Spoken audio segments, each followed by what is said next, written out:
গত 8ই মে গড়দরা কুঠি মাঠে আমাদের আম জনতা উন্নয়ন পার্টির যে কর্মী সভা করেছিলাম, সেই কর্মী সভার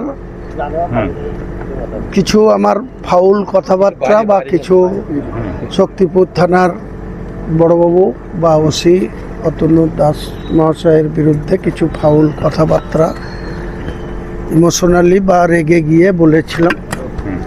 সেই কথা প্রসঙ্গে আমার বিরুদ্ধে, সেই ঘটনাকে নিয়ে আমার বিরুদ্ধে 176 নম্বর কেস 27/6/2026, সেই কেসের যে সমস্ত সেকশন আমার বিরুদ্ধে আছে সেই সেকশন নিয়েই পর্যায়ক্রমে 4 জন অফিসার আমার সঙ্গে, আইও স্বপন চ্যাটার্জি, এএসআই শফিকুল ইসলাম, এসআই অজয় মণ্ডল এবং এসআই নজরুল ইসলাম, এই 4 জন অফিসার আমার সঙ্গে খুব ভদ্রভাবে তাদের যে প্রশ্ন, তাদের যে কেস কানেকশনের সঙ্গে যে সমস্ত বিষয়, সেই বিষয় নিয়ে আমার সঙ্গে ডিসকাশন করেছেন বা জিজ্ঞাসাবাদ করেছেন।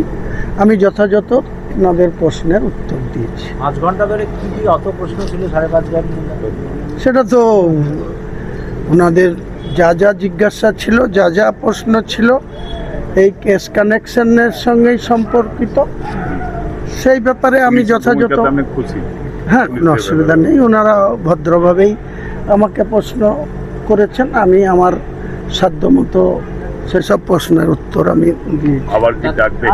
সেটা তো আমি বলতে পারবো না, আমি তো জিজ্ঞেস করিনি ওনাদের। দাদা, আপনি বলেছিলেন এই ওসির ভূমিকা নিয়ে প্রশ্ন তুলেছিলেন, এই ওসি থাকলে আসবেন না বলেছিলেন, কিন্তু সেই ওসি তো এখন আছে। এসব পাস্ট ইজ পাস্ট, কখন কি বলেছিলাম সেটা তো বড় কথা না। আজকে থানার মধ্যেই বসে আছি, থানার মধ্যেই দীর্ঘ 5 ঘন্টা ছিলাম, ওসির চেম্বারের পাশেই দাঁড়িয়ে আপনার সঙ্গে কথা বলছি। কাজে এই ধরনের অপ্রাসঙ্গিক প্রশ্ন না করলেই ভালো হয়। ঠিক আছে।